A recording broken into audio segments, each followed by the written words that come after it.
Blank check with Griffin and David. Blank check with Griffin and David. Don't know what to say or to expect. All you need to know is that the name of the show is Blank Check. Let me ask you something. How do you know when you're in love? Well, What? I got a way. Whenever this one thing happens, I know I'm done. I'll tell you, but it's personal, and I don't want anyone making fun of me for it. No, no one's going to. Just go. I think I'm in love with somebody when I wear a podcast with the other girls, okay? Oh, boy. God, wow. Wow. What a line. Mater. Hello, everybody. My name is Griffin Newman. David, wow, Sims. This is a podcast about filmographies, directors who have massive success. Wow. Wow, what a success. Wow. Mater, look at the success. Melissa Villaseñor. We're, of course, doing our Melissa Villaseñor impressions today. Directors who have massive success earlier on in their careers, they get a series of blank checks, and sometimes they clear and sometimes they bounce, baby. Yeah, and this is what would you say? Clear or bounce on this one? Clear or It's bounce? tough. It's right. It's a quarter standing on its edge. This is one of the biggest bounces in history.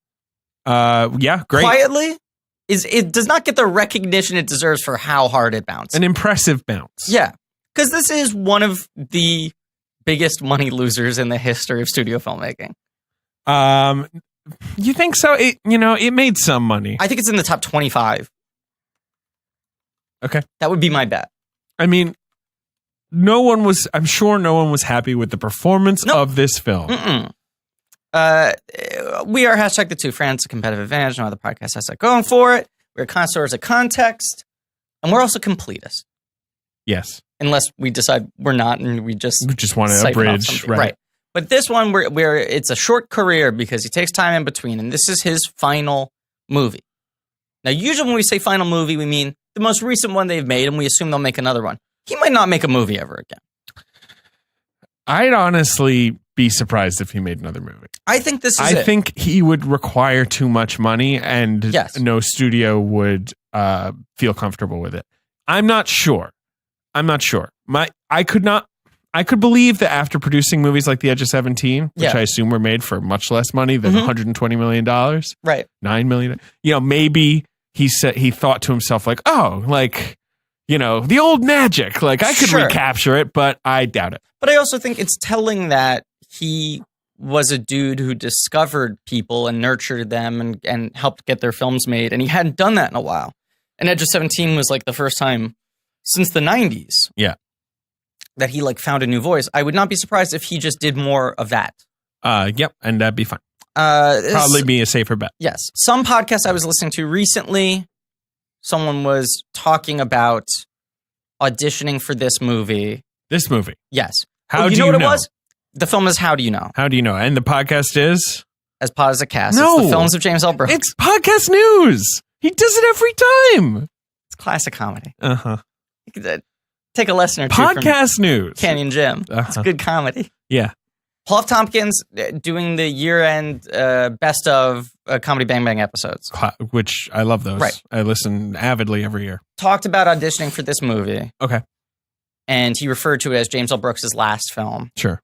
And Scott Aukerman was like, I think you mean the most recent one. Film. And he's like, I don't think he's going to make another movie. And he's like, what? And he's like, remind me, I'll tell you the story off. Oh. Fair enough. Which it didn't sound like it was a scandalous thing, but that apparently, I think offhandedly he might have said I think he took the hit of this movie very hard. And what's the movie called? How Do You Know? I don't know. That's why I'm asking. How Do You Know? No, I'm trying to find out what the title of the picture is. Monsters versus Aliens. Oh, okay, got it. Wow. One of that's another one of 3 Rudd Witherspoon combos. Yes. The first was Overnight Delivery. Yeah. Yes, it was. Overnight Delivery. What is Never heard Overnight of it. No Delivery? idea. Some movie they were in 1998. Yeah. A rom-com. It was direct to video. Here they are. Oh, look at them. Overnight. Ben, what do you think? Yeah, it looks like it's a movie. Producer Ben is looking at the box art for Overnight Delivery. The Ben-ducer is looking. The producer Ben. Poet Laureate, The Haas, Mr. Positive, Mr. Positive, The Peeper, The Tiebreaker, Finest Film Critic, close personal friend of Dan Lewis. Hey, I still haven't seen Phantom Thread. Gotta do it. You gotta thread the needle. Yeah, you do gotta thread it. You're gonna love it. Oh, Ben, Gotta you get that are thread. going to love it. Because, I mean, 2018, big goal of mine is I'm getting into fashion. Right.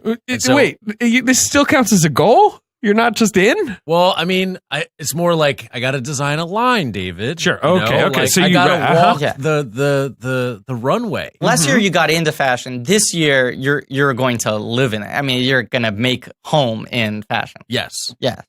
You're gonna love it. It's kind of a Ben Hosley biopic in a weird way, right? I mean, I'd say I watch Phantom Thread and I go like, this is probably what Ben's home life is like. I got a lot of secrets. You sew them into the lining of the dress. You like your asparagus with oil or butter? Oil. Okay. Okay. Okay. Okay. All right. Good to know. Okay. Good to know. He's a meat lover. He's a fart factor. He's God. graduated to different titles over the course of different miniseries, such as Kylo Ben, producer Ben Kenobi, Ben Night Shyamalan, Ben Say Bennything, ... Ailer Ben's with the $, Warhaz, Ben 19 the Fennel Maker, and RoboHaz. Griffin looks right at me when he does this. And I never break eye contact. Yes, he gives him a hard stare. Yeah. Have you seen Paddington 2 yet? No, don't rub it in. Okay. This episode's coming out in April. That's true. I will have seen it by then. I shouldn't drop a Paddington 2 reference. We're All right, recording sorry. it 2 days after Paddington came out.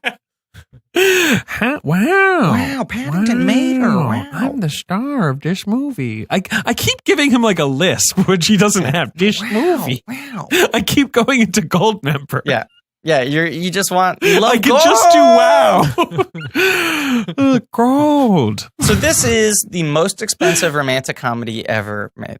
Ever made. It cost $120 million, Correct. which is insane. Defies all logic. Now you go above the line. Brooks, I think, gets $10 million. $10 million. To write and direct this film. Correct. Reese Witherspoon gets $20 million. $15 million. Owen Wilson gets $10 million. Jack Nicholson gets 12. $12 million. And Paul Rudd gets 5. $3 million. God.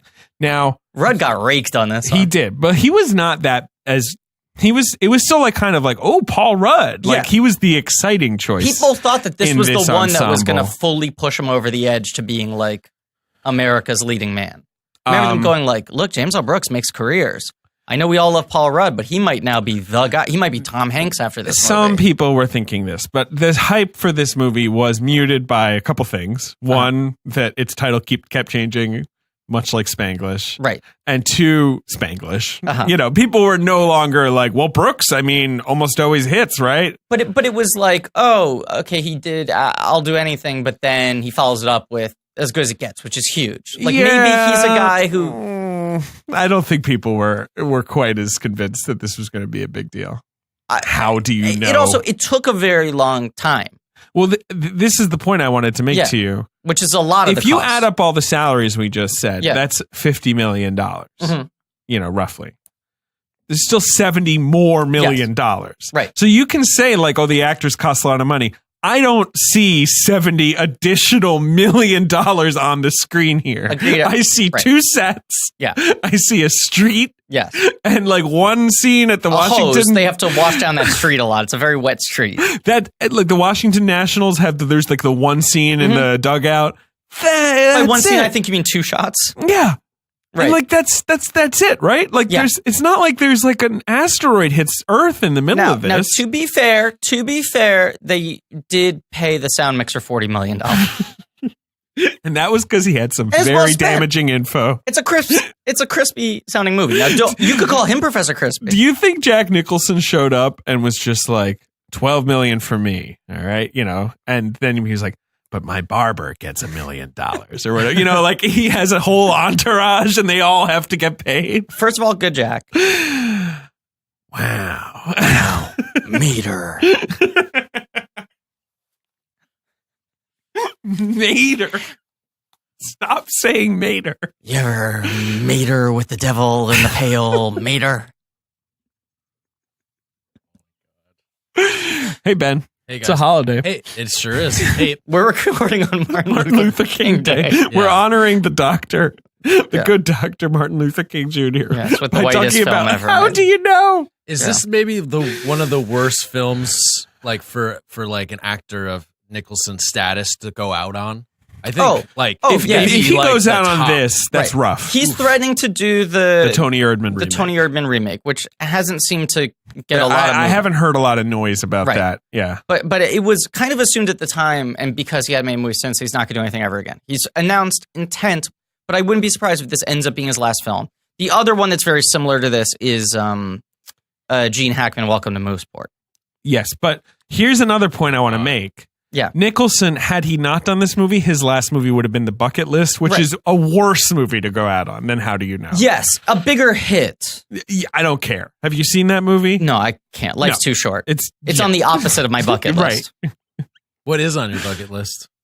Record an episode on the movie How Do You Know? On Martin Luther King Day. Yes. I'll cross that off. Yeah, I'm kind of done now. I brought a large sword into the recording studio today, and I will commit seppuku at the end of this episode. Oh, boy. We've said this in a previous episode, but this role... Wow, Mater. This role was written to be Bill Murray. Mm-hmm. They cast Bill Murray. Mm-hmm. Bill Murray famously never signs contracts. You know, you can't reach him, and you got to call the fucking toll-free number, all this shit. He doesn't sign contracts, so you never know until he shows up on set if he's actually going to show up on set.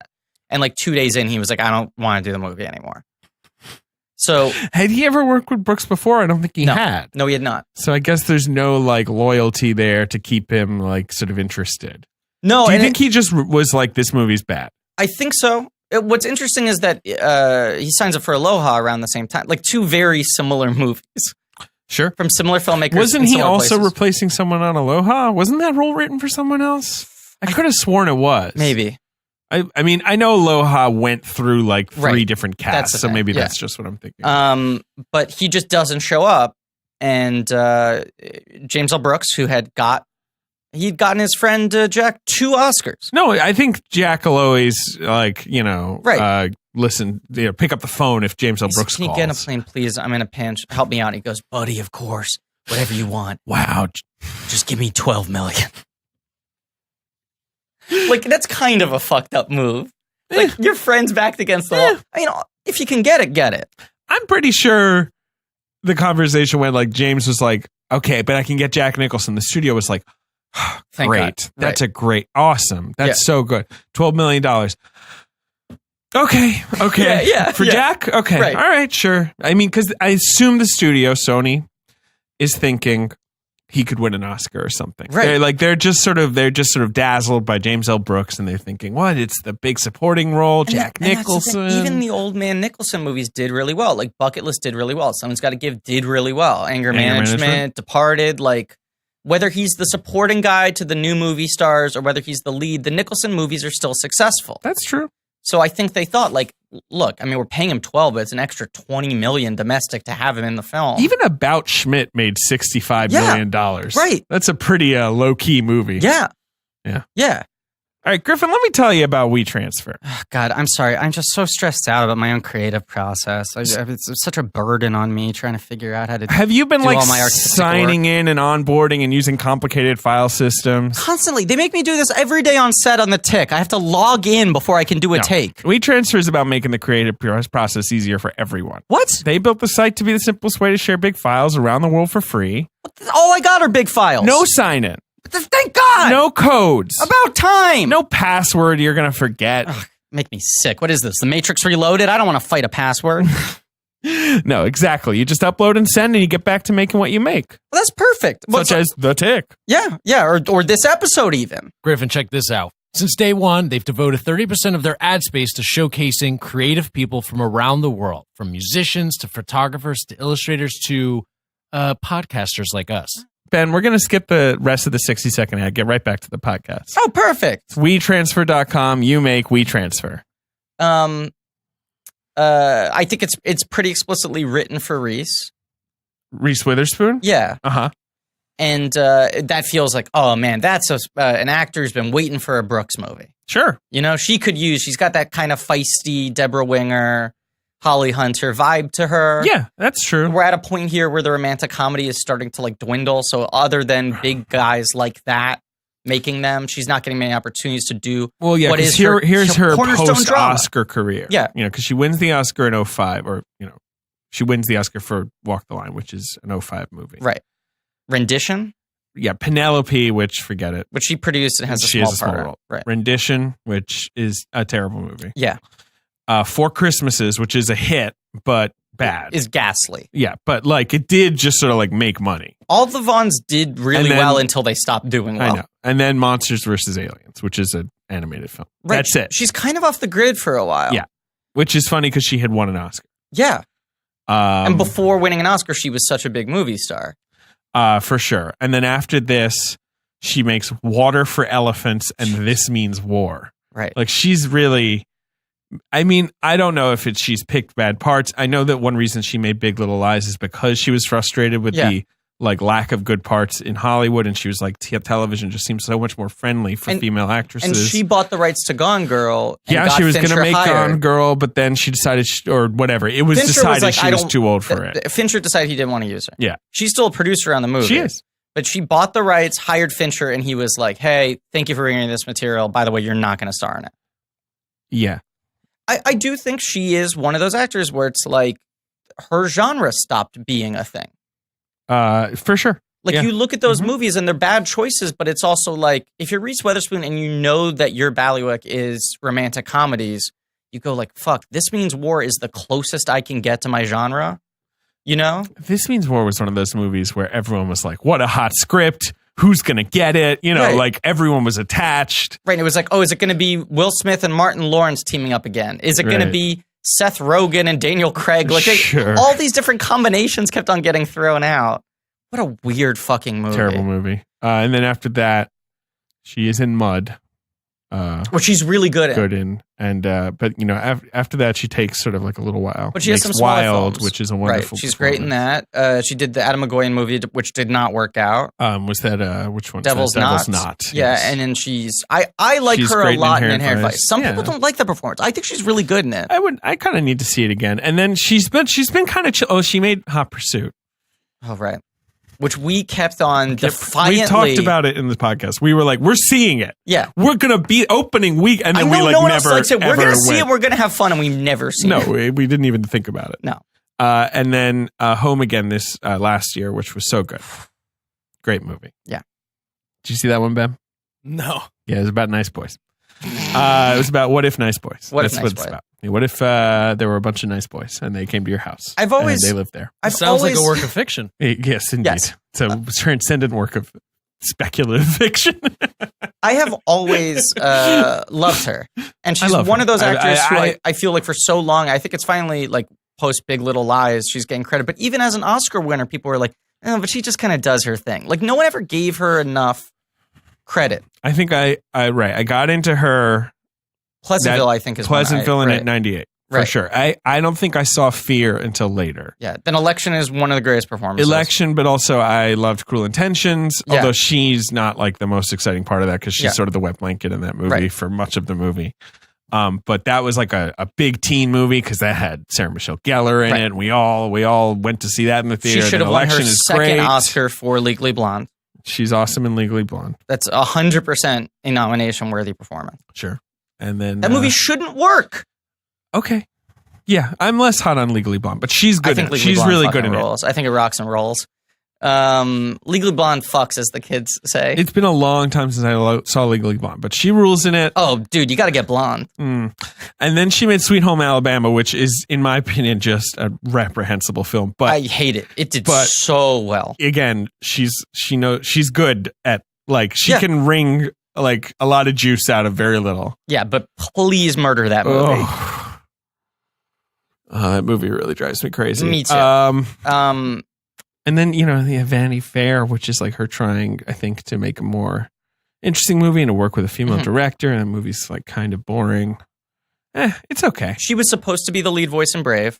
All right. Which was supposed to be a big deal because it was also supposed to be the first female directed Pixar movie. And they fired their female director, and then the new director fired Reese Witherspoon. Right. And then nothing else ever happened at Pixar to suggest that there would be any kind of toxic work environment at that company. No, 0%. And so great, super happy about it. Clearly the lady who got fired was just crazy. And that's simply the end of the story. Well, look, I heard she was difficult. How dare someone fight for their own vision, especially when the story is about your relationship with your own daughter. How dare you plant your feet in the ground and go, this is how I want to make it. Yeah. I want there to someday be a full book about that movie because it's one of the least consequential movies of all time. And there's so much that hasn't been revealed about the process of it behind the scenes. So, James L. Brooks. Yes. In 2005. Canyon Jim. Yeah. Canyon Jim. He wants to make a movie. He Spanglishes in the rearview mirror. Yeah. Maybe it didn't do so great. Ben loves it. And at the end of the day, that's all that matters. And Ben Hosley loves it, and he knows that, and he's happy about it. It's a fun movie. He decides, my next film, so he's right away onto his next film. Yeah. My next film will be about a female athlete. Now, this is where I got excited, because even post-Spanglish, he was talking about this like, okay, I need to do what I did with broadcast news again. I need to pick an industry and really dig into it. Yeah. And try to find out who this person is. No one talks about female athletes. And he works on this script for like 4 years. People said, like, why did it take so long for you to make another movie? He went, I spent 3 years like following around female softball teams because I wanted to get in the trenches. I'm like, okay, this is the Jim Brooks that I love. He's doing the work. He's doing the research. Yes. And then he makes a movie where she never plays baseball. Correct. She is a softball player for Team USA. Right. The movie begins with her being kicked off the team. Yeah. Now, why did this happen, do you think? I can tell you. James L. Brooks, he interviews hundreds of athletes. Literally years on the road. Doing research. Yeah. And then, I want to find the exact quote because it's insane. And remember, this movie came out in 2010. Yes. So just in the mix of the churn of like the recession. Yes. You know, and like the bailout. Right. He became interested, and God knows how, in the dilemmas of contemporary business executives who are sometimes held accountable by the law for corporate behavior for which they may not even be aware. How did he become interested in this, in making a female softball player movie? But this is what's I don't understand it. This is what's crazy to me, okay? You said, okay, right. So financial crisis, the collapse is 2008, right? It's like September, October 2008. Yeah, exactly. Right. Yes. This movie comes out December 2010. Right. I assume it finished filming in early 09? No, November 09. But still, that's pretty crazy. Right.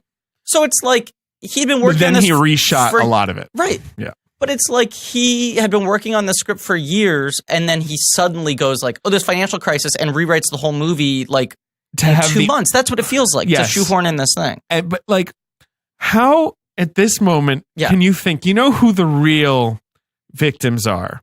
Yeah. The people, the business executives who are being held accountable for corporate malfeasance that they may not be directly responsible for. Right. Where he's just like, what a story. No one else thinks this is interesting. Yeah. He's like, it's half my movie. You know what? It's 2/3 of my movie. Well, you know what? Let's let it take over the whole movie. Because the movie is a love triangle where one party is basically not interested. Has no conflicts. Right.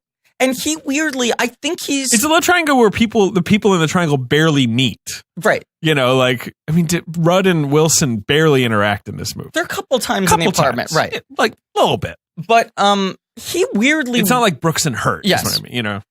He weirdly works the best in the movie, I think, of the three of them. Wilson? Oh, no. Rudd works the best in the movie. For sure. You know, Rudd's I love performance is really good. Wilson's performance, to me, is just emblematic of what happened to him as an actor. Uh-huh. Just completely disconnected. I don't understand what he's doing in this movie. I think he's charming in this. What, you think he's charming in this? I do. In how sort of sincere. The character is a dick, obviously. Yeah, true. I find his performance kind of charming. But I gotta say also, the day we're recording this episode, the RoboCop episode came out, and I gotta say, David, I'm pretty angry with you. Yeah, because you think just too short? No, I don't understand why you don't try to rein me in. You should try to invoke some discipline on this podcast. I believe the whole RoboCop episode is you being, oh, can I just say one other thing about Alvin and the Chipmunks? Yeah, you should cut me off. This is your fault. I think Owen Wilson, wow. Mater. Is just, his whole performance is just like, he's just a loose and carefree guy. Okay, what? He's a baseball player. Yeah. Who like has serial predatory sex with women, where there's a whole room where they can like change after he doesn't want to look at them anymore. Yeah. None of that is in his performance. His performance is just like, I'm Owen Wilson, the goofy guy from all the movies. Sure. Well, I think that character should not be part of this film. I think there's zero reason this film has to be a love triangle, because I think he could be part of this film, but he could be a small part. The beginning. I'll tell you the germ of this movie that I think could actually work. And when I get to the end of the film, both times I've seen it, I saw it when it came out. Sure, me too. And we should say, we thought we were going to record this episode 2 weeks ago. We had a guest who was in from out of town. Yeah, and then she couldn't do it. So usually when we record episodes, we watch the film within 48 hours. Okay, you're just saying it's been a little while since we watched it. And this movie does not stick in the craw at all. Stick in my craw means it annoys you. Oh, so it does stick in the craw. Yeah, this movie just doesn't stick in the brain. Right. It's not a very sticky movie. So we might be struggling to remember some of it. I'm going to give you Owen Wilson. Okay. Like after Cars, post Cars. Right. Which is his highest grossing film ever. Sure, but then Wedding Crashers is the year before Cars. Like, that's when Owen Wilson is humming, you know? Huge. You, Me, and Dupree.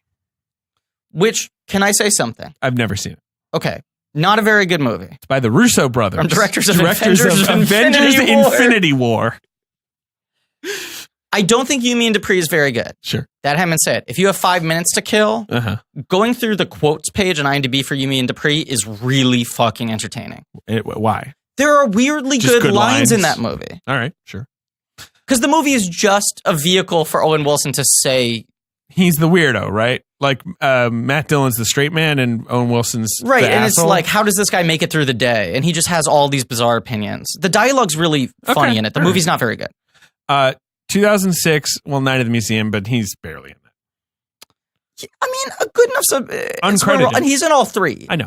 Yeah, I know he's uncredited, but that's mostly because he's 2007, The Darjeeling Limited. Now, this is around the time where Owen Wilson is publicly very depressed, right? Like, and he tries to kill himself at some point. 2 weeks before the movie comes out, right? So there was a failed suicide attempt. Suddenly, like, the public image of Owen Wilson shifts from like, oh, he's this carefree guy to like, oh, there's like a hidden darkness to Owen Wilson. That movie is him playing a guy who just failed a suicide attempt. Yeah, I know. And you and I have talked about, not on mic, but as friends, as hashtag the two friends, how like someday we're going to look back at that moment and go like, oh, we all just kind of like brushed over that and didn't really acknowledge that Owen Wilson never really got better. I also feel like he's got better in that he's still alive and he's working. He's with us, yes.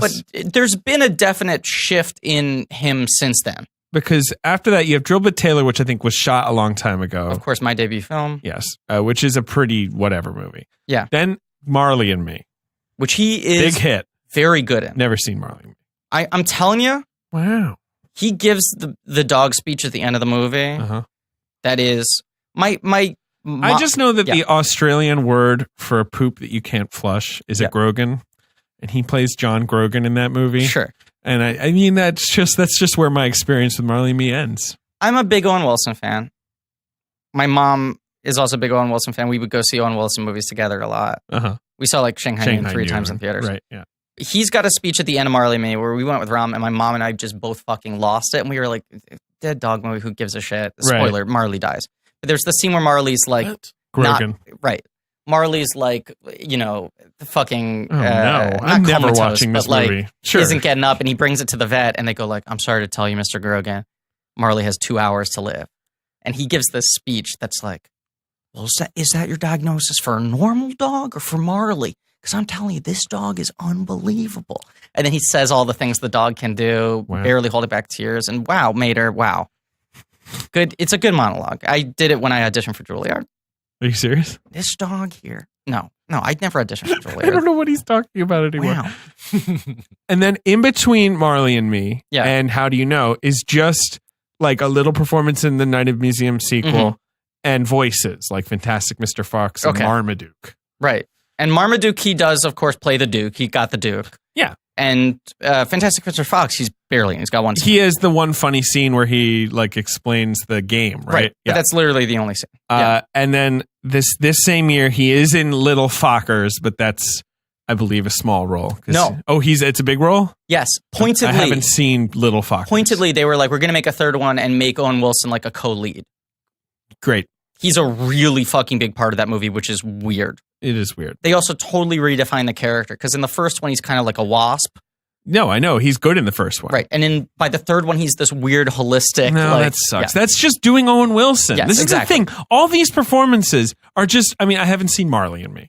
But it's just like Owen Wilson. What's he? He's a chilled out guy. He's a normal dog? You know, because it's like then the next year is Hall Pass at Midnight in Paris. Hall Pass? Wow. Wow. Paris. You got a Hall Pass? Wow, it's Paris. You got a Hall Ernest Pass? Hemingway. You got a pass? You could Mater. Wow, Mater. And it's just Mater's like in the hall. Midnight in Paris. He literally goes fucking sent back in time. And he's just like, wow. Like it's nothing. No reaction. I think he's very good. This is... What? That is an obscene thing to say. I do, but I'm not going to get into it. I'm not going to get into it, but I think he's very good in that movie. But look, for some reason, nothing Griffin has ever said has annoyed me as much as saying Owen Wilson is good in Midnight in Paris. I think he's excellent in that movie, but I will say this: maybe I'm just in the pocket for him. Like you clearly are in the pocket for him. Yeah, you just said you were a big Owen Wilson fan. Yeah, like I like what he's selling, and even though what he's selling in this is no good, in my opinion. Sure. It's no good. But he's definitely lost his edge. Like there was a point in time where Owen Wilson had that weird kind of like drawly stoner persona, but there was a danger to him. Yeah. You know? Yeah. He felt bizarrely he had a live wire energy while still being kind of like super chill. I think his bit also just got run into the ground. Old. Yeah. Yeah. Like I'm always rooting for him. Because even in like Wedding Crashers, he's pretty it's not like he's doing a lot. But no, I also hate that movie. It's an awful movie. What's wrong with that movie? It's really like funny. The characters it's disrespectful. You shouldn't crash someone else's wedding. What? No. Come on, that's funny. It's just like, and then you pick up women, and like it's there's really that funny. whole right. I mean, it's a very respectful movie. Absolutely, that's but just not what I of the RSVP. No, it does not respect the RSVP. But so much respect for women, LGBT secretaries of defense. Yep, everybody. Isn't that what Christopher Walken plays in them? Yeah. What I hate about that movie is a Walt Becker movie that won't admit it's a Walt Becker movie. Well, I think it does when they crash the funeral, but then they try and have their cake and eat it too. I think that's the one section that's good because it fully owns the depravity. Right, but then it doesn't because then they're like, this is bad. And you're like, well. But Will Ferrell's the best performance in that movie. Yeah, sure. What was I going to say? Wedding Crashers is terrible. Big Owen Wilson fan. Wow. Wow, Mater. No, the other thing he's very good in, not to circle back to this, he's really good in Inherent Vice. Yeah, he's good in that. It's the quietest performance of all time. He literally whispers the whole movie. He's fine in that, but that's a small role that's playing on Owen Wilson's And I think strengths. that's a movie that taps into his sadness. I agree. They're not playing against, like, let's pretend this guy's fine. That's a real performance. This is just not. Right. He's just a guy who is, by all accounts, a creep. Right. But he's being played by Owen Wilson, who seems to have no idea that he's supposed to be a creep. Yes, I'll or say anything. I find him charming in this movie, but it works against the movie that he's charming. But I know that part of the idea is he has to be charming because obviously, like, you know, he's this horn dog who gets ladies to come to his magnificent Washington. Yeah.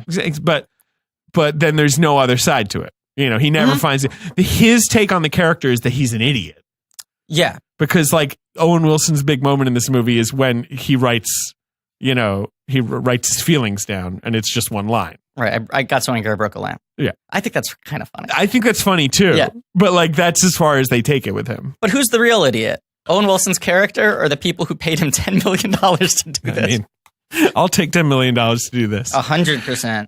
Take it to the bank. Now, Paul Rudd, just to since we're going through these filmographies. Yeah. No, because this is a movie star movie. This is about these four movie star personas coalescing. Obviously, he's been around a long time, but then he's in like Anchorman and shit and 40-Year-Old Virgin, so he's bubbling up as this like comic talent. Wet Hot was when the so good. He shifted then because he was kind of like. Oh yeah, he was in Clueless, but he's not the funny one in that. He was in things like Overnight Delivery, right? And then he was doing like Neil LaBute dramas. Yeah, well, that's later. That's after Wet Hot. That's 2003. Okay. Yeah.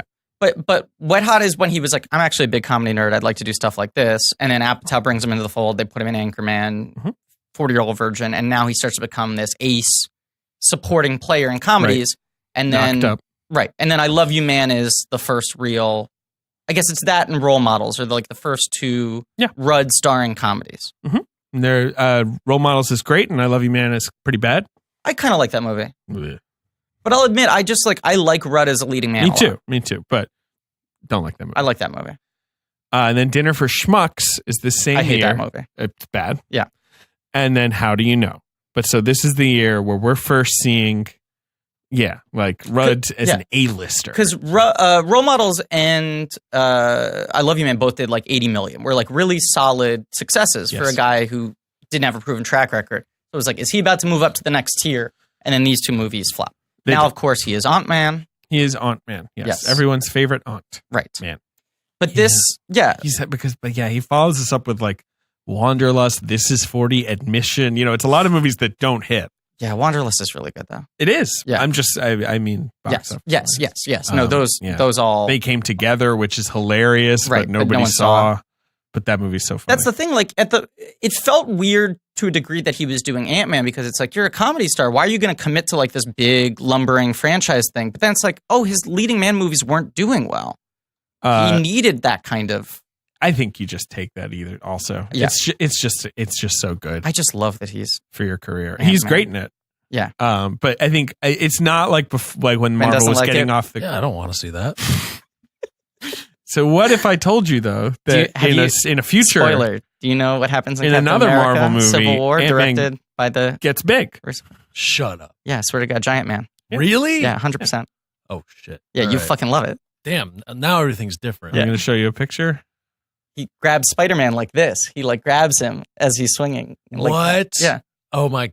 That's cool. Yeah. Fuck. All right. Look, here he is grabbing War Machine. New take on Ant-Man. Look. He's picking up a plane. Swing. All right. I like Ant-Man now. It's big. That's great. He gets big. That makes sense. Yeah. Yeah, now I get it. Now I get it. Now you get it? Yeah. Thanks. Here we go. You. There it is. There it is. Oh, damn. It was pretty cool when that happened. I'm not a big fan of that movie, but I like that. It's weird because you and I saw that movie together and we had such a fun time Had watching a good time, because it's a good time. And it does not last in my memory at all. And when I try to rewatch sections of it on Netflix, it does nothing for me. Yeah. The Tom Holland scene, I think, is still great. Yeah. In the I think the little peripheral stuff and the sort of everyone's fighting each other is all well staged because Marvel's good at that, but that's not a movie with like a plot. No, that movie's fine. And it should have a plot because it has an idea, but it's all in service of setting other stuff up. I'm a little worried about Infinity War, but by the time this episode comes out, it will be a week away from release, right? Pretty much. Yeah. Yep. So we'll know. How will we know? Because you will have probably seen it at a critic screening by now. Possibly. That's Disney. Let's sure. Let's hold out hope. So here's what I think the potential this movie has that it does not live up to at all. Okay. Female athlete is actually a really interesting starting point for a film because we know about these male athletes. Sure. Who it's like burn bright, like die young. You're going to spend 10 years just like pushing your body to the limits, but try to make as much money as you can. And then you get out and you invest in whatever you want. You have a massive 10-year career, right? Yeah. And then you're essentially done in your chosen field. Female athletes, there's not the same sort of industry. I like the female athlete stuff in this movie, how little we get of it. Right. Like with the group and the other women in the team. But it's like, if you're the best of your field in like female softball, there's a very low ceiling for what you can do. And when your career is done, you don't have that money to go back on of like, your sponsorship deals and all these other things. Yeah. So it is like this person whose life just ends and she has no idea for the first time. You assume she's been playing softball since she was fucking 10. And the idea is it at the beginning of the movie. Yes, you do. And the idea is that she's in her late 20s, which Witherspoon was 35. Not that. She was like 33. Okay. But whatever. Yeah. And she's injured. She's left off the roster. I guess she could maybe like rehab and come back, but the idea is like, well, yeah, you're getting a little old, and injuries are tougher to bounce back from. If it's not now, it's next year. You cost a little too much money. We can cut you, all this sort of stuff. But very quickly, the first 15 minutes, I'd say, are very concerned with her aimlessness. Post-athletic crisis. Right. What do I do now? And then it's 100% thrown out the window. Then it's just dumped into a garbage can, and we just don't think about it anymore. And it just becomes about a lady picking between two guys. Right. So Owen Wilson is Maddie. Right. This sort of analog to her, but wildly successful, super he's famous. A male athlete. He pitches for the Nationals. Right. And he's older, but no one's pushing him out because he's a star. And he lives in a weird, creepy apartment. Where he has like the fucking sweatsuit that he gives away to everyone. Like he has door prizes for anyone who sleeps with him. Mm-hmm. And he's grody. Yes. And they've slept together before, but now that she doesn't have a career, she weirdly starts considering being serious with him. Right. Because her life is just going to be this relationship with this guy who she doesn't really respect intellectually. At no point does. She thinks he's sweet. He's a doofus. His ceiling is doofus. Right. And they you know what I mean? Right, they say like, the sex that's is the good. Best. Right. Sure. But like James L. Brooks and sex is that's the thing. She never respects him. It's not a sexy movie though, because James L. Brooks can't do sexy. So we don't even get that part. He's not even William Hurt in Broadcast News, where it's like he's kind of glib, but the guy's got a basic, like he's got bones about him. Sure. This character's a fucking moron. He's an idiot. He's an idiot. He's a goddamn idiot. And I think Brooks is using him for all the comedy. Yes. Like all the silliest lines come from him. I mean, Paul Rudd does his own comedy, but Paul Rudd's comedy is more of like classic James L. Brooks shit where he's frustrated and he's like falling over himself and he's saying weird shit. Kind of a person. Exactly. Right. Shout out to Rylas. Yes. But the Owen Wilson character is just for things like the first line we did, at the top of the podcast with the condom joke, where his reaction should not be, oh, I guess I'm in love. Wow. Yeah. But like, what the fuck are you talking about? Wow. I got so mad I broke a lamp. Wow. Ding dong. Okay. Ding dong. All right. Oh. Hello, strange invaders. Hello. It is I, Buzz Lightstream. Oh, okay. Command. I'm not sure I've heard of you before, but okay. Hello. You don't know me? I'm the world's most popular action figure for people in debt. Oh, because Lightstream. Oh, they're friends Buzz of the show. Lightstream. Okay. Space Ranger. Buzz, are you paying more money in interest than you need on your credit cards? Because you can refinance your debt with a credit card consolidation loan from Lightstream. Have you looked at your interest rate recently? I mean, not that recently, no. Lightstream rewards consumers who have good credit with a great interest rate. Lightstream offers credit card consolidation loans from 5.49% APR with autopay and no fees. Oh, I mean, Rex is going to love that. The application is 100% online. It's simple and painless. It's an easy process. Oh, great. The money is deposited directly into your account, so you are in control. And you can even get your funds as soon as today. What?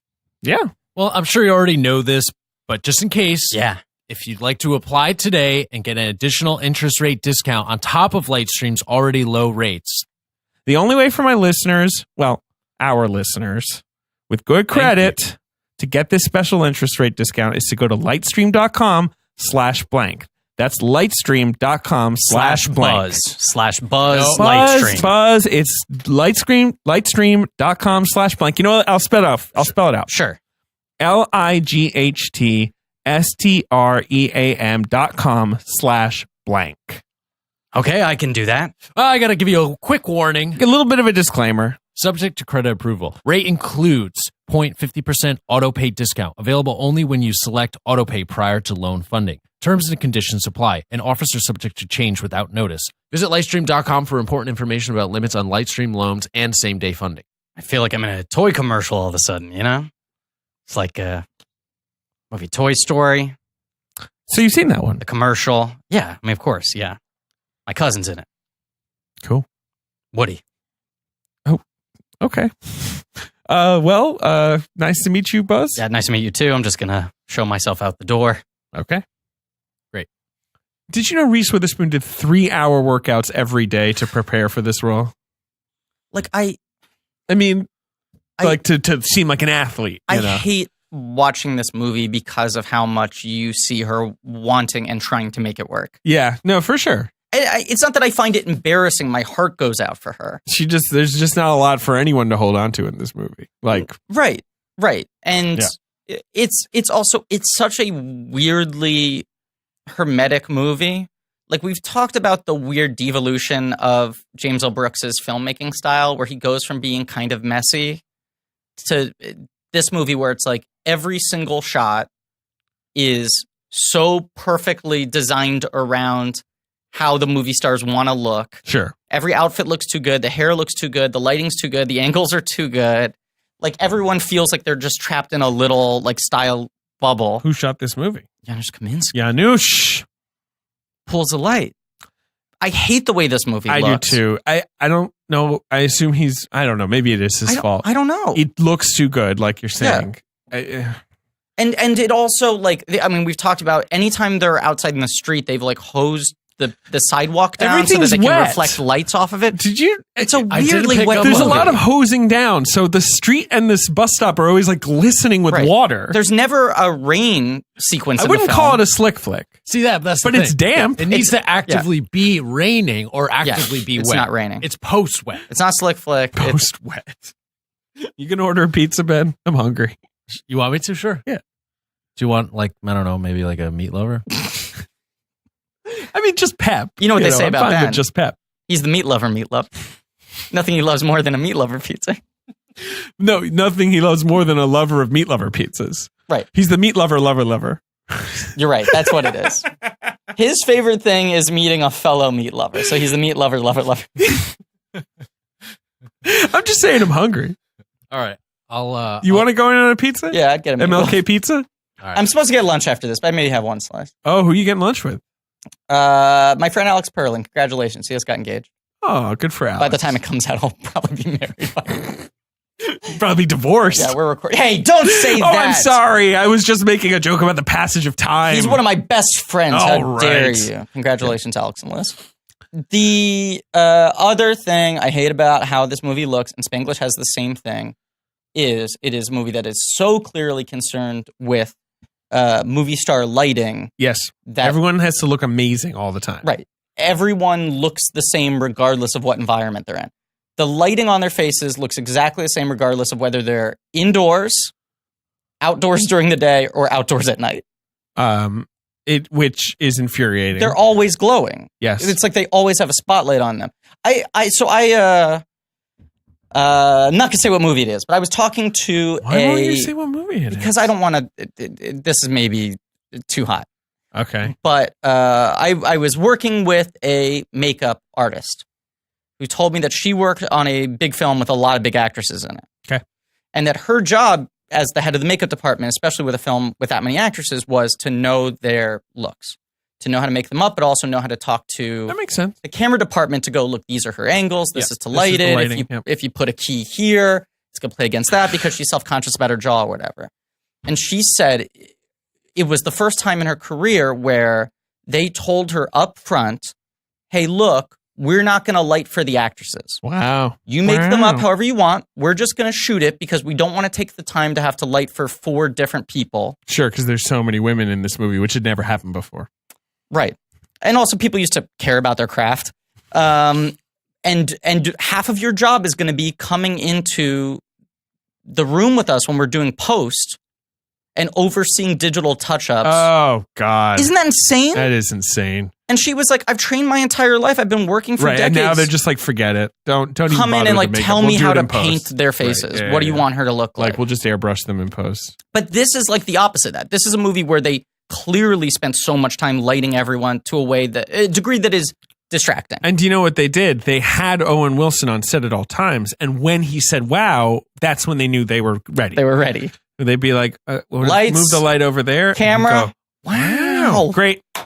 Roll sound. And when he said Mater, they cut. Mater. David's head is in his hand.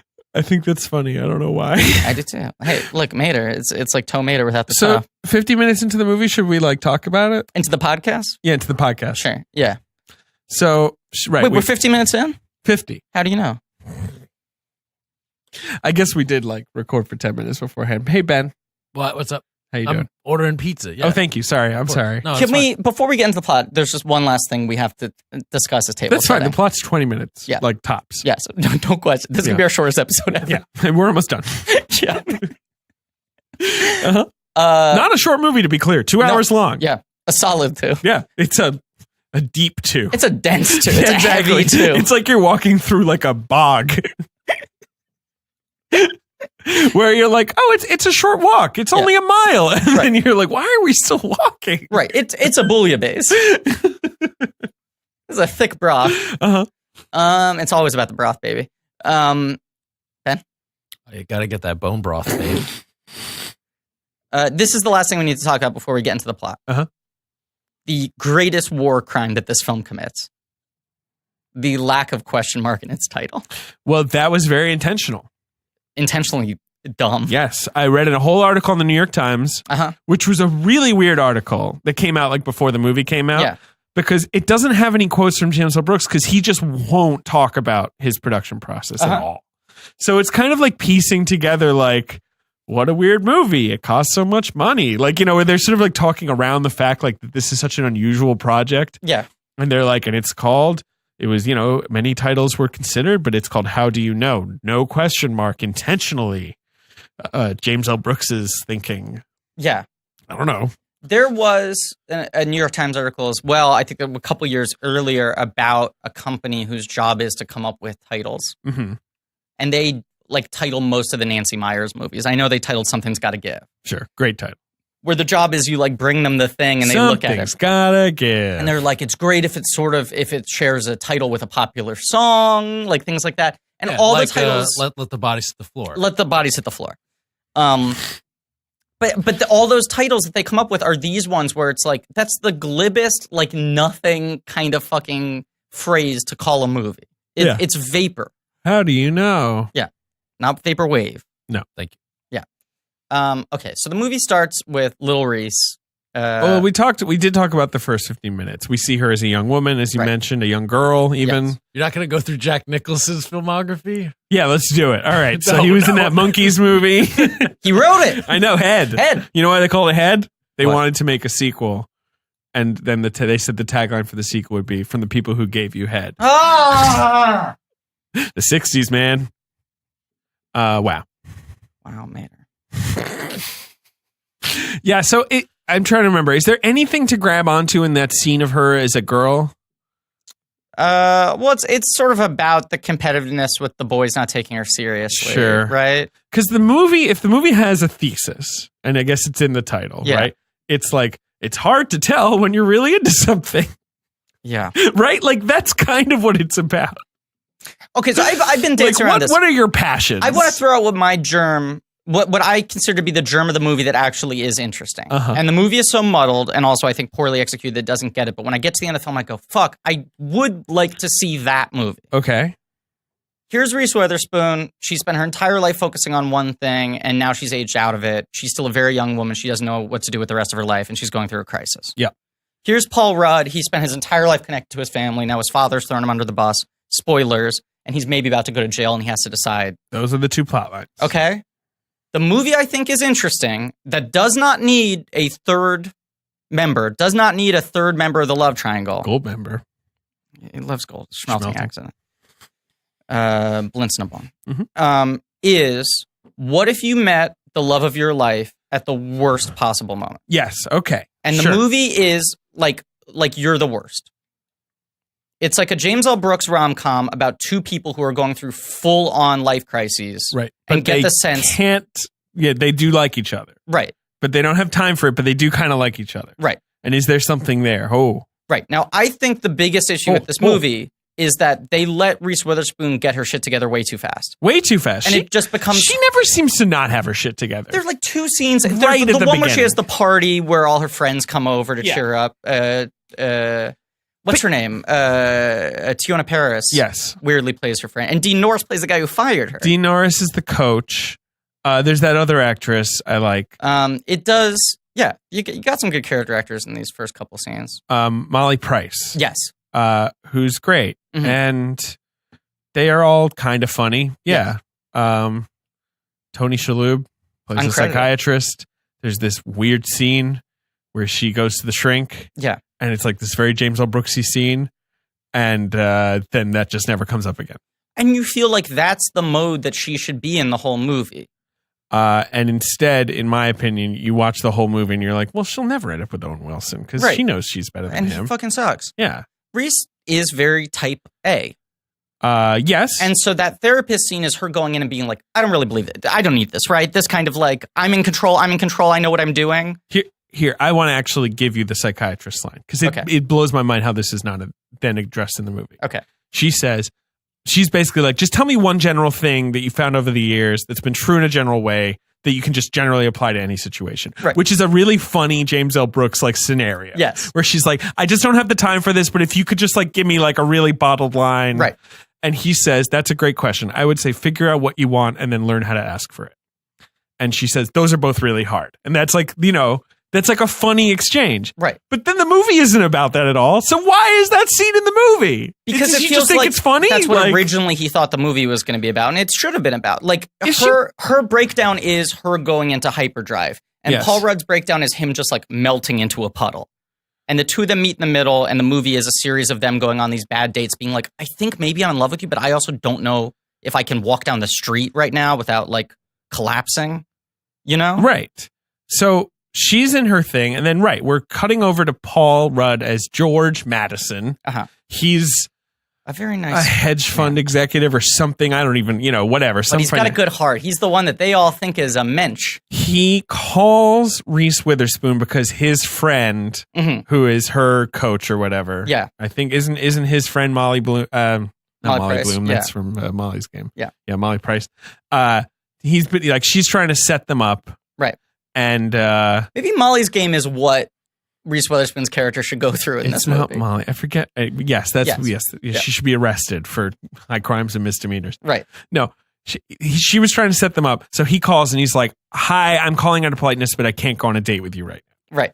Again, kind of a funny in a relationship. Right. Yeah. Kind of a funny James L. Brooks thing. Everything's so like, so labored. I love Rudd, and he is pushing so hard in this movie. I think he's funny in this movie. I like him in it, but I think it's because he knows the material's not there. Sure. So he's just like putting some spin on the ball. Because I like Rudd can go way too big, like in a way that I think is very What's a big Rudd to you? Well, what I'm saying is... you're saying this is a big What Rudd. I like is that I think he can oscillate between tones within a movie. Mm-hmm. That he's fine doing some scenes where he goes really large and other scenes where he really underplays it. Well, like there's this funny moment in this movie where he falls down the stairs and then just gets up and is like, don't worry about it. Right. And again, doesn't come up again in the movie. Right. Or like Wanderlust, the scene where he's like hitting on Catherine Hahn is like ridiculous. Is like Jim Carrey, liar, liar. Mm-hmm. But he also has scenes where he plays it totally like a real guy. And I think he can kind of get at like interesting sort of impressionistic things with his comedy that way. His character in this is a close cousin to his character in Wanderlust. 100%. It's the same basic idea. 100%. But I think this movie, because James L. Brooks is a little more grounded in what he's trying to do, he's like, I don't think he ever hits the right balance. I enjoy watching him because I always enjoy watching Paul. I enjoy watching him. He says, I can't date you. I have a girlfriend, right? Mm-hmm. And it just got more serious, so I can't do that. And Reese is like weirdly kind of charmed by it. They have one of those scenes where she's laughing too much at this bad phone call. And then he like goes into work and they're like, you are being investigated. We can't even talk to you. You need to hire outside counsel because this whole thing is fucked. Yeah. And so you're fired. I'm sorry. Go away. And his girlfriend dumps him. And the only person who like sticks around with him. The number one best performance in this movie. No absolutely. question. Catherine Hahn, who's 100%. so good in the movie. So fucking good in this movie. As his like extremely pregnant secretary. She's always good. And we've talked about her a lot on this podcast. This was when you were like, fuck. Right. She's not just like very funny. She's an amazing actress. Like it was like, yeah. And this is when you go like, God, I wish Catherine Hahn could star in a movie made by 1987 James L. Brooks. For sure. She'd rule in it. She'd crush it. Yeah. Today. 100%. God, I love her. And she can do fucking anything. We've said it before, but she truly can do fucking anything. And so we should mention that Jack Nicholson is like in this scene and his whole performance is just him going like, I'm sorry. Like it's just nothing. Yeah. Never rub another man's rhubarb. Now, this is a movie where the urban legend has always been that he had an earpiece and they were feeding him his lines in the scenes. It feels like he did 2 takes of everything. I mean, if he had to join the didn't read the cast, script. like Yes. join the movie during production practically. Right. I can imagine that would be the case. He's weirdly on autopilot in this movie. He's not even bad. He's just nothing. Well, because he's Jack Nicholson. He's always engaging to watch. He's engaging. But his energy is so bizarre and so overpowering that when he's not using it deliberately, you're watching these scenes and you're like, I don't know what he should be doing, but it's not this. Yeah. He needs to be making some sort of specific set of decisions. Right. Because the idea they try to get at later in the movie when you're like, oh, that's what the character's supposed to be, is when he has that line about like, I don't even know if I'm trying to manipulate you or not. That's actually a good scene. Right. Like here's okay. a guy who's like spent his entire life figuring out how to use everyone to his advantage and skirt them while still seeming sympathetic. Yeah. And never coming across like the bad guy. Yeah. And he admits that it's actually just an automatic survival mechanism he has, and it's not even a conscious, deliberate thing he's doing. He doesn't make a ton of sense as Paul Rudd's dad. Zero sense as Paul Rudd's dad. Like Murray, maybe. A little bit. I don't know what Nicholson. A little bit. Yeah. Nicholson, 0%. Like Elliot Gould should be playing Paul Rudd's dad or something.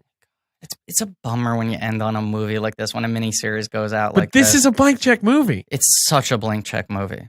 So his father has made his son the fall guy. Uh-huh. But you don't get confirmation of that until like an hour plus into the movie. And then it's this labored explanation where he's like, look, I have this like ancient like offense on my record because I did something like sort of I filed the wrong thing. Well, isn't it like you 30 bribed years the ago. sheik in order to like? He says the thing about it's something about a leader of a foreign country where you had to bribe them in order to build a hotel or something. And he's like, it was nothing, but that means that I would go to prison for way longer than you would go to prison. Right. It's so labored. And it happens truly an hour and 15 minutes into the movie. Because the idea is the second that Rudd and Witherspoon are starting to hit it off, right?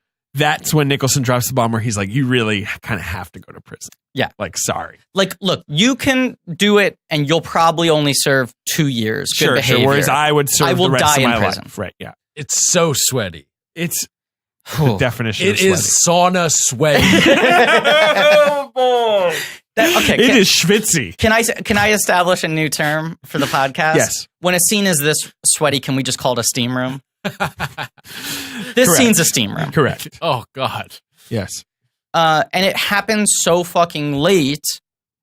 But you know, because the fucking father is played by Jack Nicholson. Of course, the dad's responsible. Right. Yes.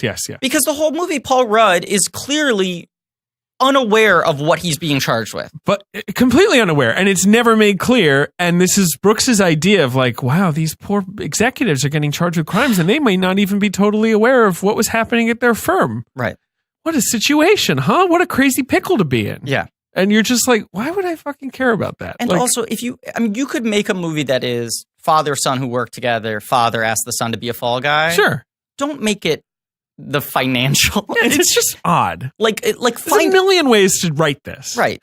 But make it a fucking shoe store so that we actually give a shit about the guy. And he isn't the embodiment of everything we hate in the culture at that time. I also just hate it. Because like, broadcast news doesn't have a plot like this. Like, it barely has a plot. It's just sort of meandering. Yeah. Same with As Good As It Gets. Same even with Spanglish. Like, this one is bad like at plot. Right. And this one is Brooks being like, giving you this sort of like ethical dilemma, where he's like proposing this like, would you rather scenario where it's like, go to prison to save your dad or, meet the love of your life. Like, how do you know? Right. I'll see you later, Mater. And then that leaves Reese's character in this hamster wheel of like, you know what? Olmoson's kind of a sweet guy. Go over, sleep with him. He says something dumb. Ugh, pack my bags. I'm leaving. Yeah, right. He calls. Yes. Okay, I'm coming back. Right. Like it's 5 different times that she leaves him and comes back. It feels like.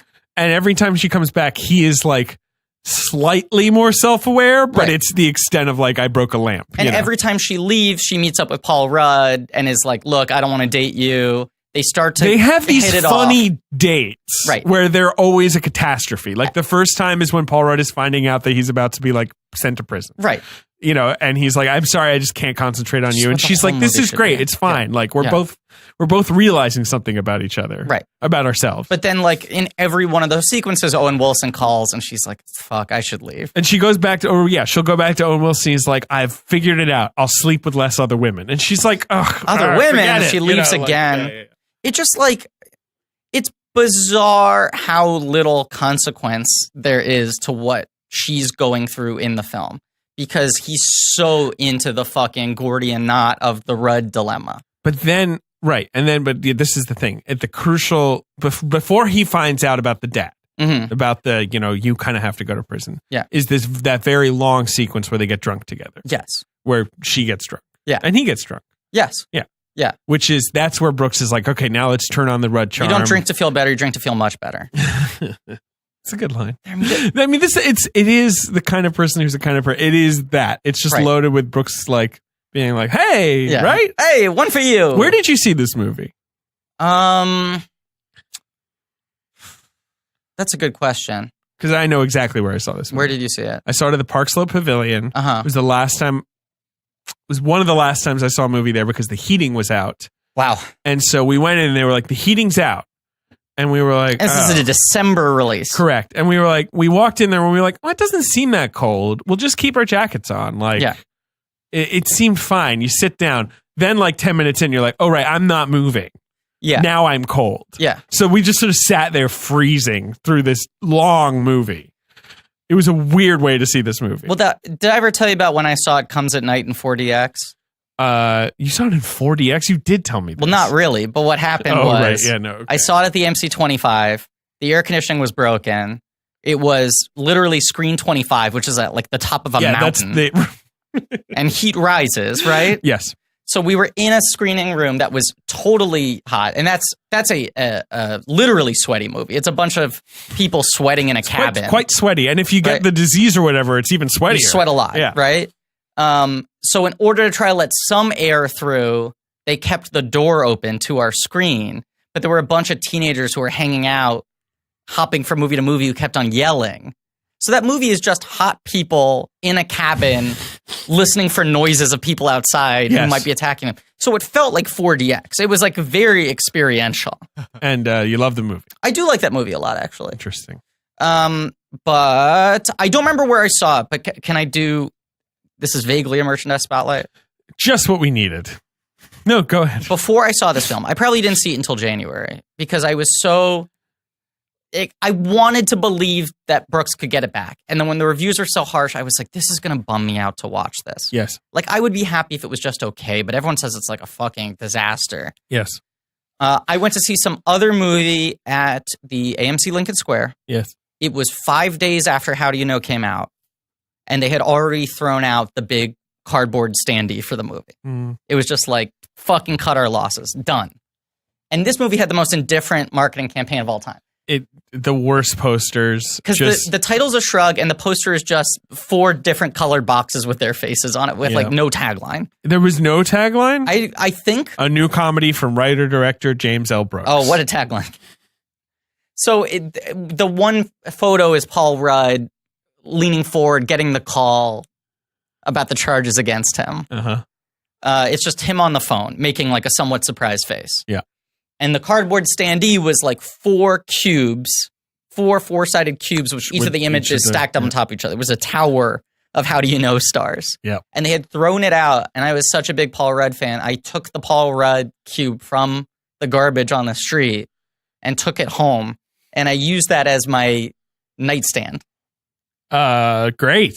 Just the Rudd. Just the Rudd. Yeah. I had just the Rudd, and I put it next to my bed, and that's where I would put my phone, my chapstick, whatever book I was reading. Sure. It was a garbage cardboard cube of Paul Rudd's face from the movie How Do You Know, but it doesn't say How Do You Know on it. Which is what I liked. It just says Paul Rudd. It's just him on the phone. It just says Paul Rudd. Well, I have some breaking news for you. Sure. Seth Rogen attended the premiere with his wife. Just going through some IMDb pictures. Jane Fonda was there. Oh. Who's this now? Janusz Kaminski. Well, how do you know? The weird thing about that Paul Rudd cube, though, the scene in the movie, his t-shirt is white, and in the poster in the cube, it's black. Someone decided that's what needed to be changed to market the movie. I think we have to cut that out, or the listeners' brains might explode. Don't you think?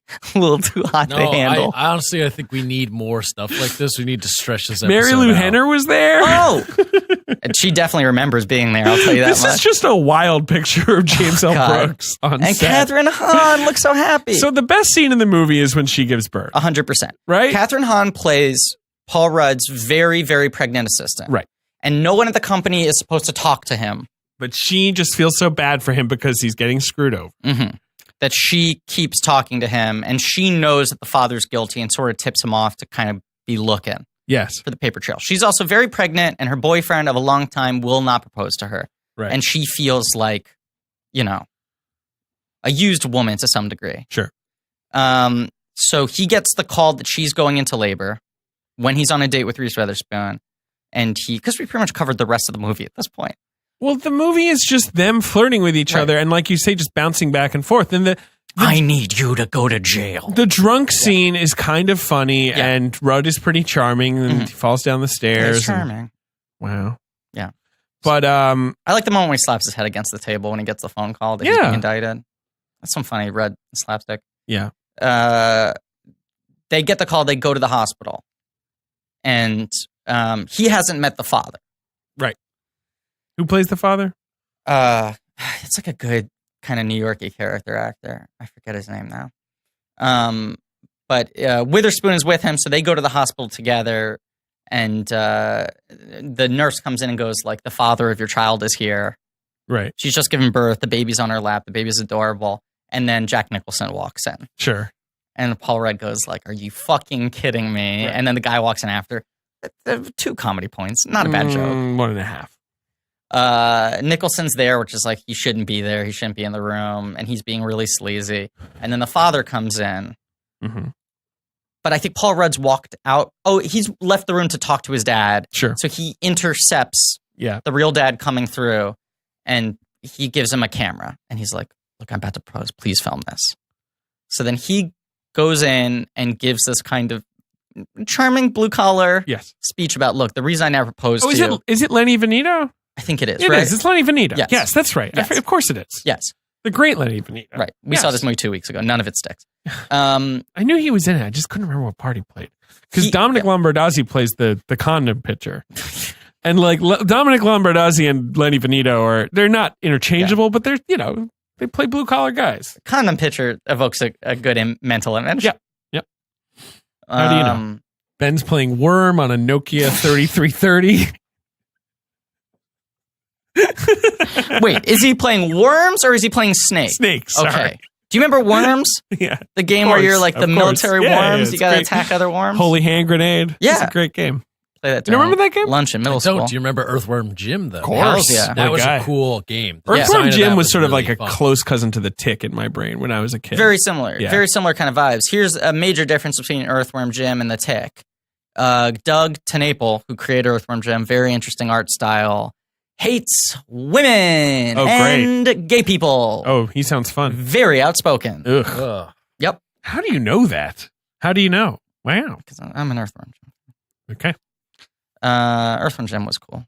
He did all those like claymation video games. There was another one he did that was good. Doesn't like people who aren't exactly like him. Which is pretty, Oh, so you're going to judge that? You're not going to judge an earthworm wearing a spacesuit? Talk about someone trying to steal our jobs.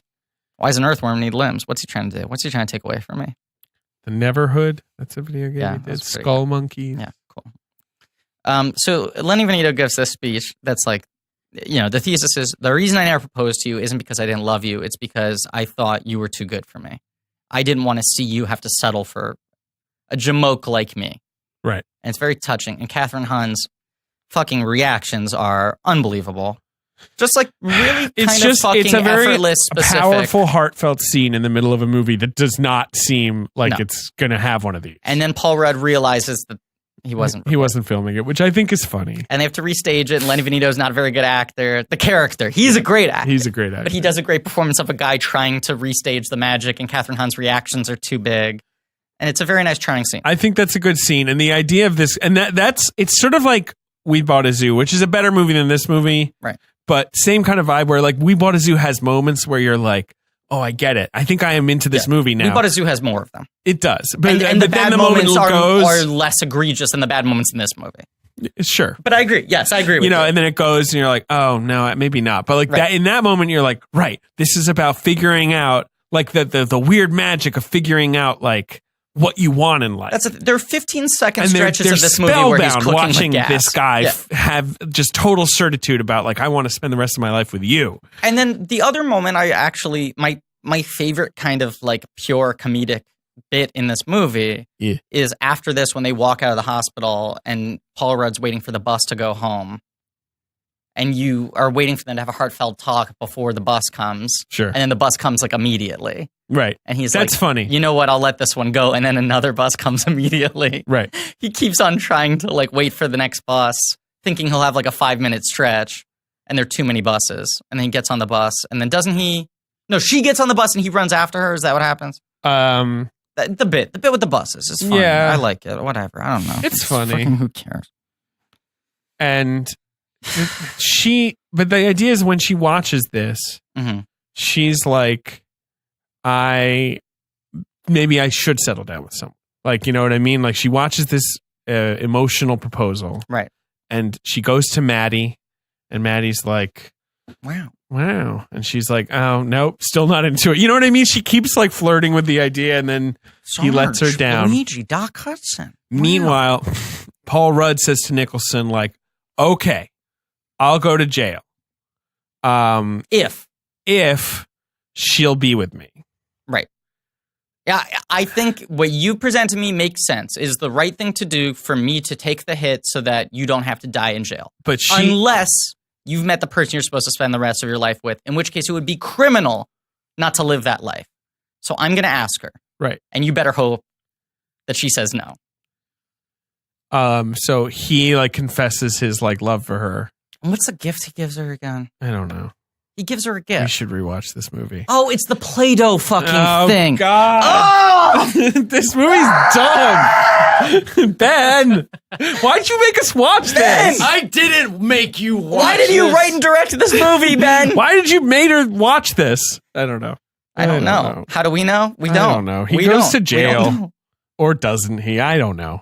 Well, at the end of the movie, she walks out. She walks out after him. Gives her the Play-Doh and says, they thought they were making this, and they end up being the most successul toy. And sometimes the thing is it's not another what fucking you Brooks. Like he like read some Encyclopedia Britannica entry. Kind of a person is kind of a person, and then and she goes out to see him, and then you like the last shot is them getting on the bus together, and it's sort of like did she wait for him or did Nicholson go to the slammer? Like, who knows? How do you know? Yeah. We don't know. Yeah. How did this cost $120 million? Here's the bigger question. Who gives a shit? Why did it cost $120 million?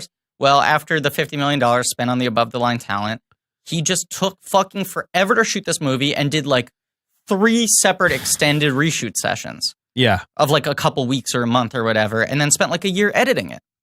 He kept on editing it, going back, reshooting for another couple weeks, going back. He said they shot the ending like 4 times because they couldn't find a satisfying ending. Well, I'm glad you finally found one, Jim. What the other fucking endings look like?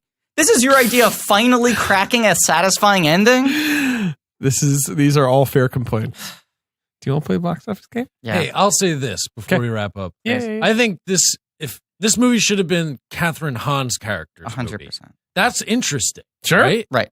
Yeah, Catherine Hahn's character is really interesting. Or a movie of the dynamic between Reese Witherspoon and Paul Rudd in which the two of them were actual characters that made sense. Right. Also, his movies start becoming all these people in these ivory towers who are harder to relate to. They're impossible. Yeah. I mean, it's the same problem with Spanglish where it's just like, why the fuck would I ever care about these Catherine Hahn feels like a real person. I mean, it's literally like Owen Wilson lives in the penthouse of this gold building. Oh, I hate that fucking doorman character too. Bad. Where anytime he like sees Paul Rudd, they like always... This is a movie where they always need to cut to a reaction shot of someone smiling to let the audience know that it's charming. Mm-hmm.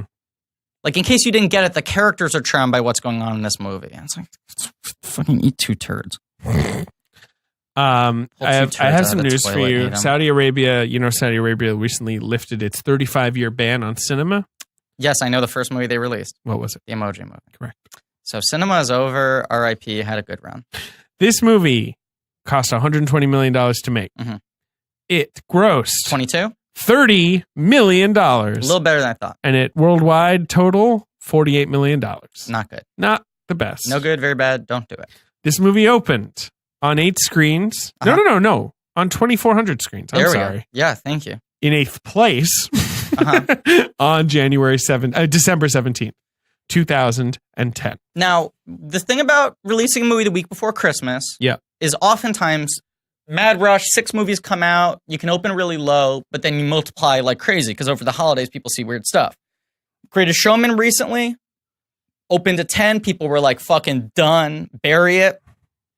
Is now a huge hit. It's now at 98 on MLK. No, 95 on MLK weekend. Yeah. It's going to cross 100. Yeah. Easy. Century. It dropped 9% this weekend. It went up the second weekend. I know. So how do you know? How do I know? Box Office Mojo. You can look it up. Made it. So I think how do you know they were like, okay, not a great opening, but maybe we'll multiply. They did not. No. This movie just not at all. Right, yeah. I believe The Greatest Showman now has the biggest multiplier of any wide release in the history of movies apart from Titanic, which is crazy. It has a 12 multiplier right now. And it's no signs of slowing down. I think there's some it's starting to slow down, but it's still it's going to end up like 115, 120. Yeah, it did great, and good for you, I guess. Yeah. Paddington opened number 7. I'm a little annoyed about that, but especially because the first Paddington did well here. I know, but those movies, a weird weekend for it to come out in a lot of ways. It came out. That was the same weekend the first one. Yeah, but America didn't have Jumanji feature at that time. Everyone's flipping out for Jumanji. Jumanji is a colossal hit. Jumanji will be, by the time this episode comes out, the highest grossing film that Sony has ever released that doesn't star Spider-Man. Correct. I'm sorry, Spider-Man. Yes. Like, people were like, oh, well, Star Wars The Last Jedi, maybe we predicted it. Well, no one fucking saw Jumanji coming. This is the thing. Yeah. Who would have ever pointed at the schedule and been like, well, Jumanji's an easy 300 million grosser. Yeah. Jumanji. Like Welcome to the jungle? Yeah. Welcome to the bank. David, 5 comedy points. Thanks. That's the best joke I've ever heard. You sure about that? Yeah, number 1 with a bullet. Okay. Boy. So this is December 17th, 2010. 2010. Number 1 is a sequel, but it's one of those delayed sequels. One of those sequels to a movie that came out a long time ago. I believe it is Tron Legacy. Tron Legacy. $44 million. Because December 2010 was when Jeff Bridges was America's number 1 movie star. That's true. He had 2 humongous movies. That's true. Has True Grit come out at this point? No. Maybe limited? Okay. No. I believe it's the next weekend. Because I saw it opening weekend and it was my brother's birthday. Yes, it came out the next weekend wide. Yeah. And opened at $24 million. Which was a big opening, and then it's another movie that went up the next weekend. 171 domestic. Insane. Adjusted for inflation, it made 193. Okay, it's not the big a Coen Brothers Western that deliberately has no ending. I love that movie. That ends with someone walking off mid-sentence. Love that movie so much. Yeah. Don't love Tron Legacy, but Tron Legacy is sort of interesting in moments, kind of looks cool. If you mute it, it's great to look at.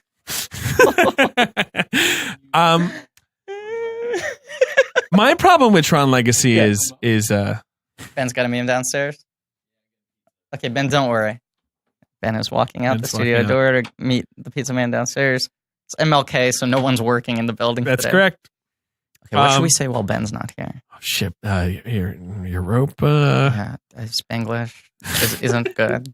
Spanglish isn't good. It's not good. It's really fucking bad. It was crazy when I sat down for that record. And Ben was like all about it. And Richard and I just sort of were dunking on Spanglish for 5 minutes. As one does. It's a fun activity. You hang out with friends, you dunk Ben on was Spanglish. Like, you know what? It's good. Listen to all of that. We aren't gonna do our rankings because we're recording out of order. So we still have a couple records to do. So right, so we'll do the rankings will come next week. The next one. Yeah, but I ask you, my dear friend, do you think this or Spanglish is worse? Do I think this or Spanglish is worse? Yeah, it's tough. It's actually a great question because I went into the miniseries thinking Spanglish is definitely better than How Do You Know, and now I don't know. I'm thinking hard about this. I think I like How Do You Know more then I like Spanglish. I think the things that work in How Do You Know are better than the things that work in Spanglish. I think Spanglish is a slightly more interesting movie. It's a little more functional, but it's also fundamentally It's also fucked. crazier. Right. How Do You Know is a little more of like a sort of like, it's just like someone's heartbeat is just not quite there. You know, it's just sort of like. How Do You Know? I wrote this about Spanglish on Letterboxd, but How Do You Know I feel even more fits the description. It feels like a movie written by an AI program. That was my review of it too. You load a bunch of rom-coms into a computer and it's like, okay, I figured out how humans behave. My review, I think, was that it's a movie set at a theme park designed by aliens about human life. That's what it feels. It feels like the first... but it's malfunctioning, and the robots are like, "Do I love you?" It's the Westworld of romantic comedies. Like they're questioning their like programming, where like aliens were like, "Let's design like Westworld, but it's just 21st century America." Yes. You know, like early 21st century America. And Siri did get, I mean, uncredited work, but Siri did punch up on this movie. Oh yeah. Brooks would just be like, "Siri, what's a good line?" You know, and she would be like, "How do you know?" Yeah. I just don't know if my life is the kind of life that I want to live, you know? What's the one she says? I don't know if the thing is for me. You know what I'm talking about? She has that line. I do. Whatever. Okay, box office. Let's continue. So Tron Legacy, 44 million. I mean, it was a hit. It was. It made 172. Tron Legacy. Just super expensive. Ben just bought a pizza into the room. The pizza boy is here. Pizza boy is here. All right, number 2 at the box office. I don't know if I have what it takes for everybody's regular plan. That's the line I was looking for. How memorable. What a wonderful line. Yeah. Number 2 at the box office.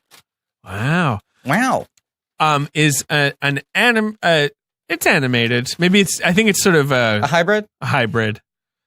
An adaptation of a famous cartoon. Yogi Bear 3D? Good things come in bears.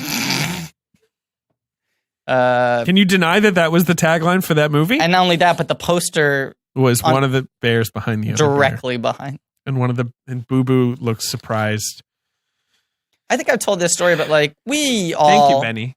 Were of an age where old cartoons would be replayed a lot.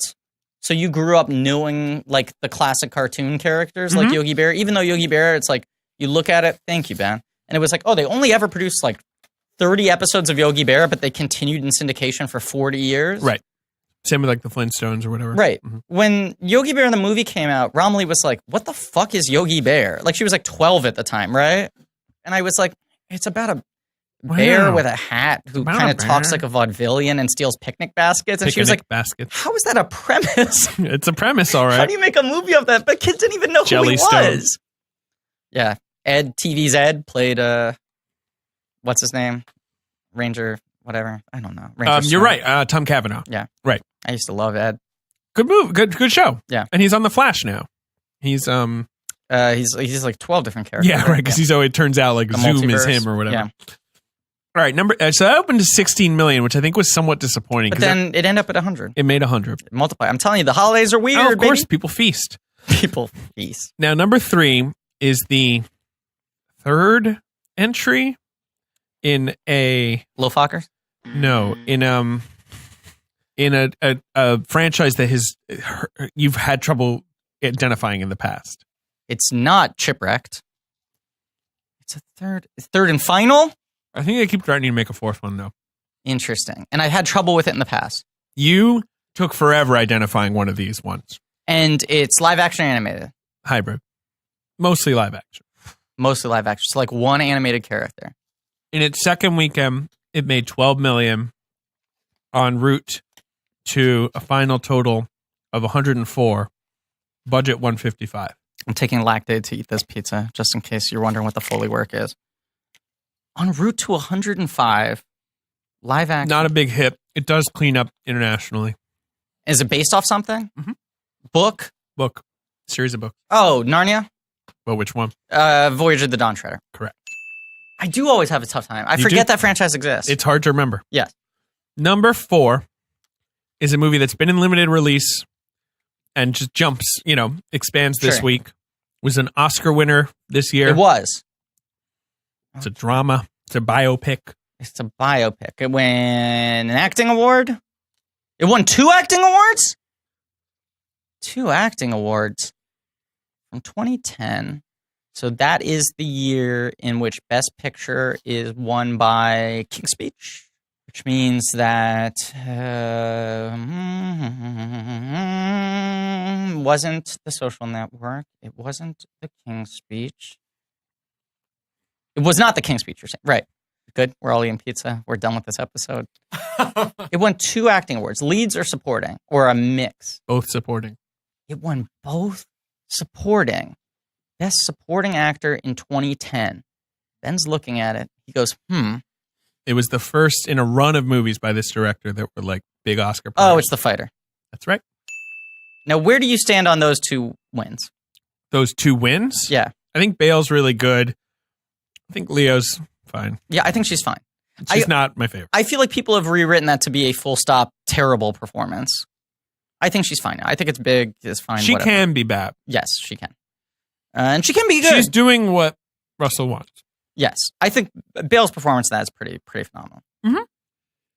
But I haven't seen that movie in a long time. I wonder if I would like it at all now. I think I probably would. I mean, I remember walking up and I loved Amy Adams' performance so much. And I liked Wahlberg. Mm-hmm.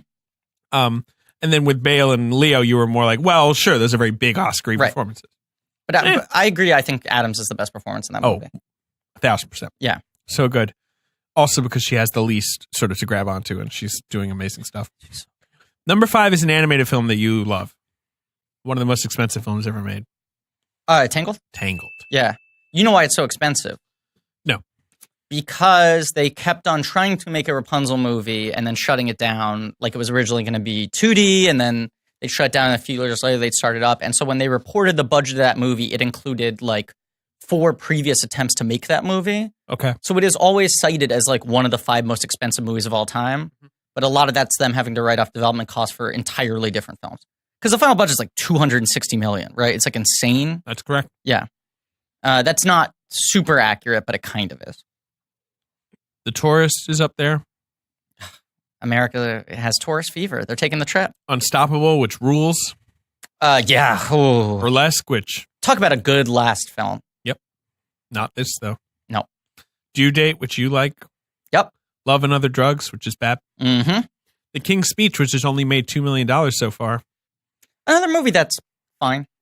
Yeah, it's okay. It's the best Tom Hooper movie because it's the one that somehow is able to transcend his dumb instincts. It's a really solid script. It's a solid movie. Yeah, it's fine.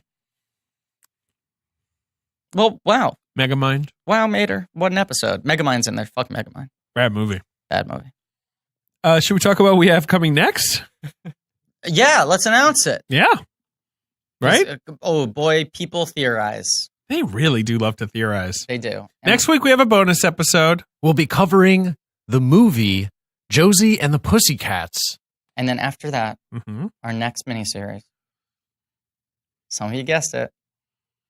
Some of you questioned it. We've talked about him for as long as we've been talking about doing directors. A long time. Ladies and gentlemen, we are doing the films of Brad Bird. Because he's got a picture coming out. And people summer. think, oh, Brad Bird could be really short. Only has 3 movies. Actually, wow. It's 5. And actually, a 6th is coming out. We're timing things perfectly. Iron Giant. Boom. Incredibles. Boom. Ratatouille. Boom, boom. Mission Impossible. Ghost Protocol. Which is your favorite action movie of the last 10 years. Boom. And then Tomorrowland. 2. Oh, Tomorrowland, right, of course. Hello. The blank checkiest. Yes. And then Incredibles 2. Incredibles 2. We're also going to do the Han Solo movie, assuming that comes out. Right. He didn't direct that. We're just saying that will also happen around this time period. Directed that. Yeah. But yes, we're doing him. We're going to get to cover some animation. I'm going to get to talk Pixar. Oh, great. What a hole I've dug for myself. Great. 5-hour episodes. So tune in for that. We don't have a name yet. It's probably going to be some Mission Podcastable. I don't know about that. Is that the best we can do? Podern Jicast? The Incredicast? Yeah, it's, oh boy, this is bad. Good. Because they're all one-word titles. I know. Podcastoland. No. I've heard worse things. I think we have to do Ghost Protocol, which is weird because then it'll make it sound like it's a Mission Impossible miniseries. Well, that's why I don't want to do it. I know. That's why I don't want to do it either. But sometimes you got to make the tough decisions. You got to send Jack Nicholson to jail. Brad Podcast Bird. Okay, that's what it's called. So stay tuned for that.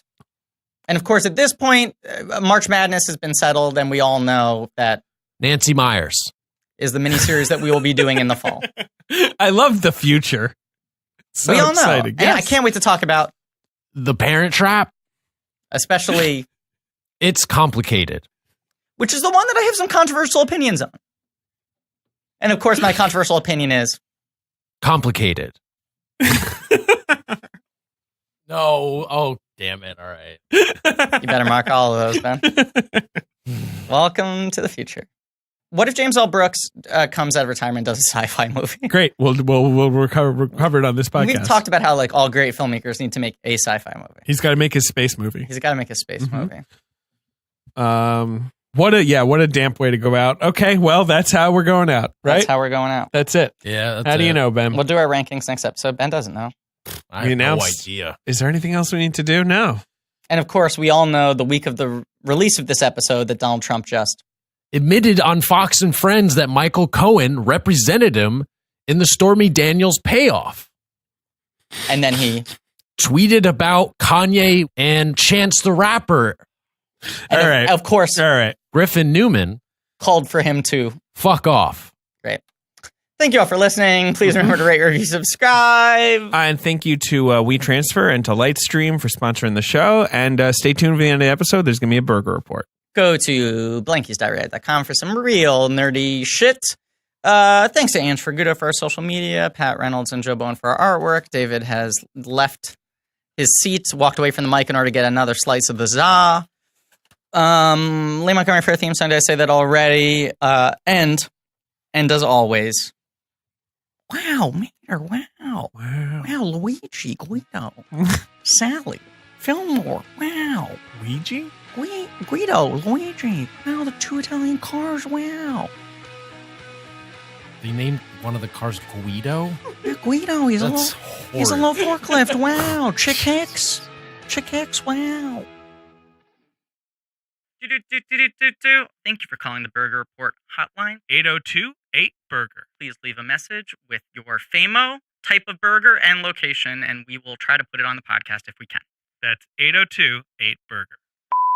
Hello, Blank Check Podcast. This is Adam calling from Los Angeles. I got a fresh burger report for you guys. Just this past Sunday in L.A., East Hollywood, at Burgers Never Say Die, I saw Tyler, the creator of Odd Future, Wolfgang Kill Them All, eating a burger. And the great thing about Burgers Never Say Die, I can tell you exactly what he ate because there's only one kind of burger. It's a double cheeseburger with raw onion chopped, diced, ketchup, mustard, and some pickle slices on there. So very cool. The chef also said that Phil Rosenthal, creator of Everybody Loves Raymond, was coming by to get burgers later, but I cannot confirm if he did, as I left before he arrived. Love the show, fellas. Happy holidays, and hello, Fennel. I got a cold burger report for you. This is Tony. I served the guy who played Archie Bunker a bison burger in Missoula, Montana. Hey guys, just a quick burger report. Last summer I went to an Atlanta Braves baseball game and saw none other than Mr. Mark Paul Gosselaar of Saved by the Bell fame just chowing down on a burger, and he looked like he was having a really good time. It made me happy to see that he was happy, you know. So, thanks.